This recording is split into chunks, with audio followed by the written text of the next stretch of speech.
Other top story tonight, the coronavirus vaccine finally rolling out to nursing homes and other long-term care facilities all across the state. Residents and staff at Westbrook Rehab in Henrico among the first to roll up their sleeves. But there are many who feel the rollout is happening way too slowly.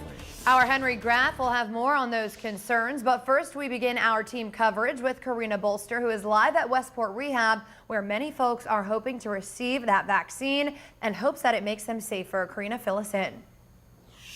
Well, Simone and Brent, roughly 200 residents and staff here at this facility in Henrico received that first dose of the Pfizer vaccine. Governor Ralph Northam also stopped by to show his support for all of the healthcare workers and residents who took this next step in the fight against COVID-19.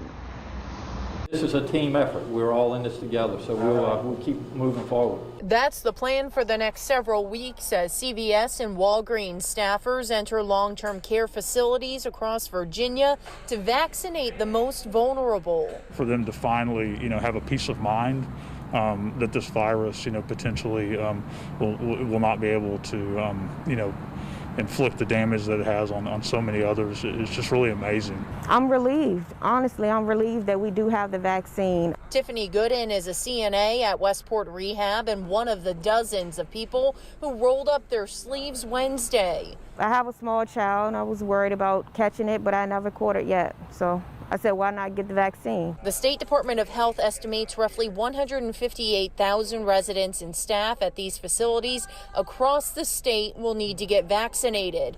Wednesday marked the first day for Walgreens administering the vaccine in the Richmond area.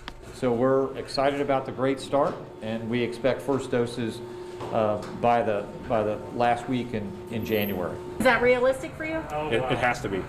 It has to be. This is what we've been planning for and training for, and been immensely proud of with Walgreens to help support that from an operational standpoint, and we're going to make this happen for sure. Now, by the end of the day, 61 of 292 nursing facilities across the state of Virginia will have received this vaccine. Now, once a person does get the shot, they do have to wait at least 3 weeks until they can get that second dose of the vaccine. Live and on your side in Henrico, Karina Bolster, NBC 12 News.